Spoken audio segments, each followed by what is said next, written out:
Which would you rather have in America, socialism or capitalism? I would say socialism. How do you view the word socialism, favorably or unfavorably? I guess I would go with favorably. Like, I have family in Europe. They go to college for free. Their healthcare is paid for. They don't have to worry about it at all. I favor that over capitalism. Okay, got it. I also think I favor that, like, socialism over capitalism. Socialism is more geared toward like helping the people in your, the governed. We're about to dive into a hilarious man-on-the-street interview where woke students passionately defend socialism until it hits a little too close to home. Spoiler, their reactions are priceless. Let's get into it.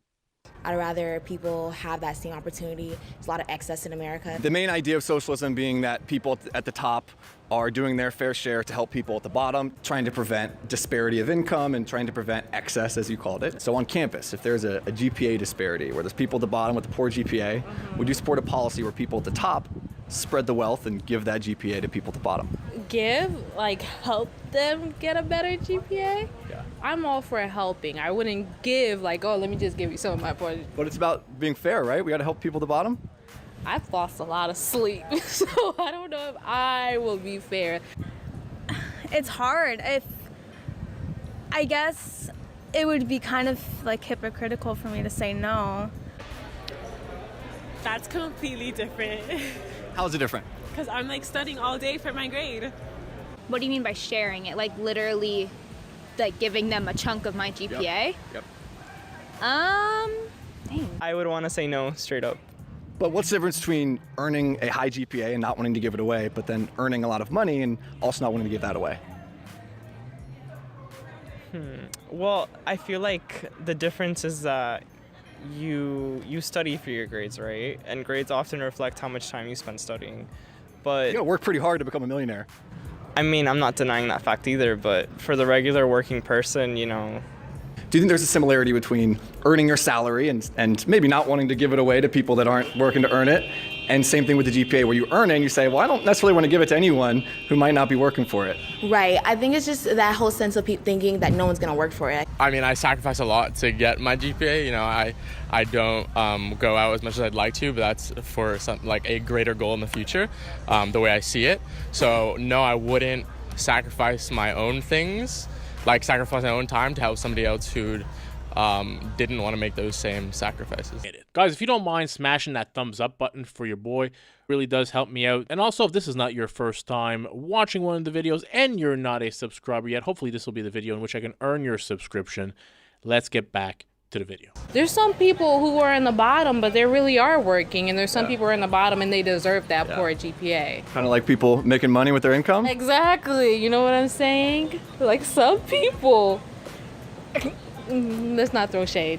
But isn't it about helping the less fortunate? Basically profiting off of my work for you. So who's really the bad guy here? I don't think that'd be a good idea, because then you're taking away from people that earn that grade. And what about the ones that aren't really working hard for their grades? So they're just going to get something they don't really deserve. Got it. And do you think it's similar with your salary? Yeah, I definitely do. No, that's the complete opposite of meritocracy. It's the complete opposite. That's awful.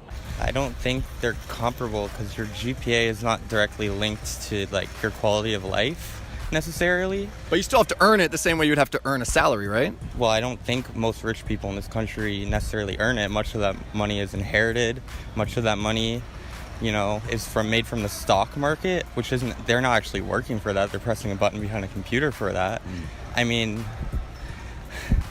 Well, then there would be no point to having a GPA, because then if everyone has the same, then there's no metric, right? But it's all about fairness, right?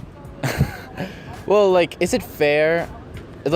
Look at it. I look at it this way, right? Is it fair for everyone to have the same outcome or to have the same opportunity, right? For me, having the same opportunity is what is fair, right? Not the same outcome, right? Because if I work harder than you and I get a better result, then it is only fair that I get a better grade or I get a better opportunity than you, right? Merit should be the only thing that matters. The best person for the job gets the job no matter who they are. If the top candidates are all black lesbians, so be it. But let's get one thing straight. European countries these students talk about aren't socialist. Canada isn't either. Even with its socialized healthcare, these countries are still capitalist, and none of that free stuff is actually free. Taxes in these places are sky high, something these students probably wouldn't be too excited about. A lot of young people seem to think capitalism is all about greed, rich people hoarding money, while socialism is about kindness and human need. That couldn't be more backward. Capitalism works because people create products and services that others want or need. If they're right, they succeed. If they're wrong, they don't. That's the beauty of the free market. It drives innovation and improvement by meeting people's needs. Starting a business isn't easy. Most fail. Companies like McDonald's or Burger King spend millions trying to figure out what customers want, and they have to move fast because competition is fierce. In capitalism, the power lies with us, the consumers. We vote with our dollars. In socialism, the power shifts to the government, and trust me, that's not what you want. When the government controls everything, choices disappear. Supplies run out. Just look at Venezuela, a once thriving country destroyed by socialism.